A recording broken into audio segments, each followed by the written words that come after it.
Today's treasures include an amber necklace dating from about the 1920s, give or take a bit.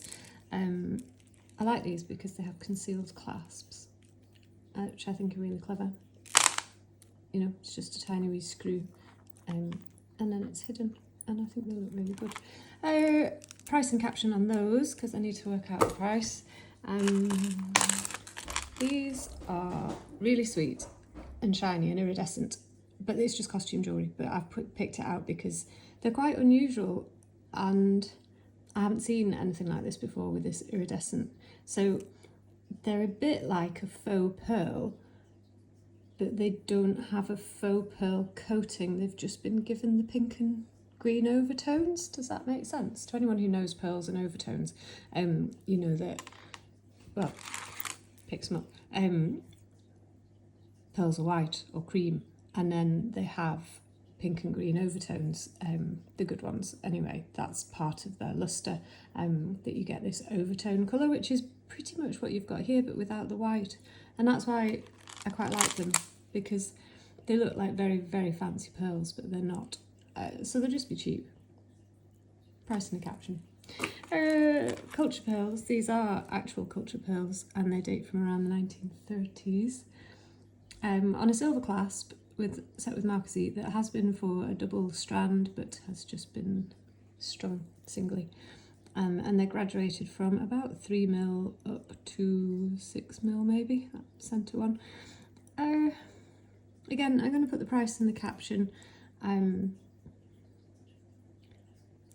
not very long, they're probably only going to be about 16 inches. But sweet, I know there's people out there who really love their pearls, so they're good. The little lamb, I think one of my friends on TikTok is eyeing that up, so you know who you are, and it's just a wee little plastic thing, and you can just have it, so you know who you are. Next, Scottish brooch, so antique, pre-1950s, possibly even a little bit earlier because we've got a C-clasp. Silver or silver plated. This is not silver, the hinge is not silver, and it's set with bloodstone and carnelian and a purple glass finial on that little thistle. £20, quite cheap for those.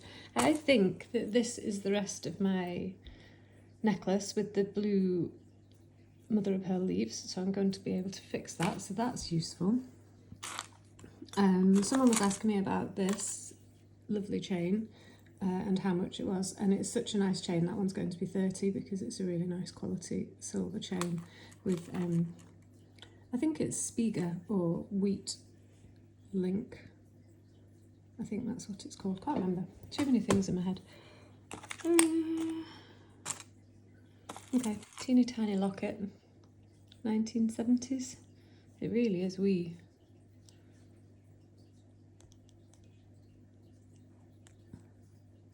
Just a tiny little thing, but very sweet. 15. What else? That is a beat up silver locket that's seen better days. So again, 1900s, give or take a bit. And it's so bashed up because they tend to get bitten. Little teeth biting on to Mummy's necklace whilst she's chatting and chatting. I think that's so funny that you see these tracks of people's lives. Excuse me. So interesting. It needs a good clean. It's seen better days. It clicks closed securely. In theory, you could push out some of the dents a bit, but I quite like its story. It's literally teeth marks, curved teeth marks. Crazy. 20 quid for a nice little piece of history. And then we've got a little locket that is not gold, but it's very sweet. Can we see the engraving on there? It's not nice. It's interesting. You don't fit that well. Little frame inside.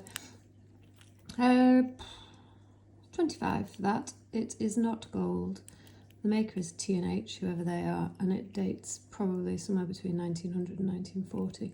It can be a bit tricky because it looks kind of Victorian with the engraving, but I think it'll be later. You see. Right, I'll come back.